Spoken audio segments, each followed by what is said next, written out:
حضرت ابن سیرین رحمۃ اللہ علیہ نے فرمایا ہے کہ اگر کوئی شخص خواب میں دیکھے کہ عورت سے شادی کی ہے تو شرف اور بزرگی کی دلیل ہے، اور اگر وہ غریب ہے تو مالدار عورت کرے گا، اور اگر دیکھے کہ عورت کو طلاق دی ہے تو دلیل ہے کہ اس کی بزرگی اور شرافت زائل ہوگی، اور اگر دیکھے کہ مردہ عورت سے نکاح کیا ہے اور اس کے ساتھ جماع بھی کیا ہے تو دلیل ہے کہ اس عورت مردہ کی ملک اور مال سے اس کو کچھ فائدہ حاصل ہوگا، اور اگر دیکھے کہ اس کے ساتھ جماع نہیں کیا ہے تو دلیل ہے کہ اس کو اس کے مال میں سے کچھ تھوڑی چیز حاصل ہوگی، اور اگر کوئی عورت دیکھے کہ اس نے کسی مردہ مرد سے نکاح کیا اور عورت کے گھر میں وہ مرد اس کے ساتھ جمع ہوا ہے تو دلیل ہے کہ عورت کے مال کا نقصان ہوگا یا اس کا حال متغیر ہوگا، اور اگر کوئی دیکھے کہ عورت کی ہے لیکن عورت کو نہ دیکھا اور نہ اس کا حال جانا تو دلیل ہے کہ اس کی موت قریب ہے، اور اگر عورت کو دیکھے اور نامعلوم جگہ ہے اور وہ مکان کسی مردے کی ملک ہے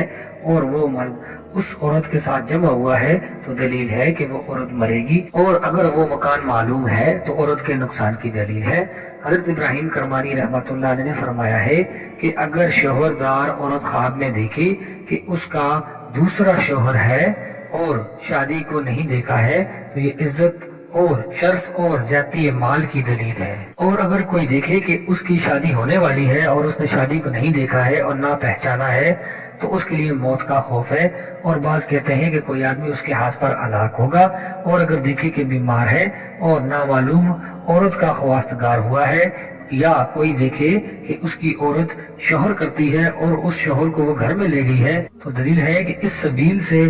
اس کے شوہر کو بہت سا مال ملے گا، اور اگر کوئی دیکھے کہ کوئی نابکار عورت اس کے نکاح میں آئی ہے اور اس نے اس کے ساتھ جماع کیا ہے تو دلیل ہے کہ مشکل کام اس پر آسان ہوگا، اور اگر جماع نہیں کیا تو جو کچھ ہم نے کہا کم تر ہوگا۔ حضرت جابر مغربی رحمۃ اللہ علیہ نے فرمایا ہے کہ اگر کوئی شخص خواب میں دیکھے کہ اس نے کنواری لڑکی سے شادی کی ہے اور اس کا کنوار پن زائل کیا ہے تو دلیل ہے کہ اس سال میں اس کو عورت یا کنیز حاصل ہوگی، اور بادشاہ سے خیر اور نیکی پر دیکھے گا، اور اگر دیکھے کہ حرام کے ساتھ کنواری لڑکی کو لے گیا ہے تو اس سے دلیل ہے کہ مال حرام حاصل کرے گا۔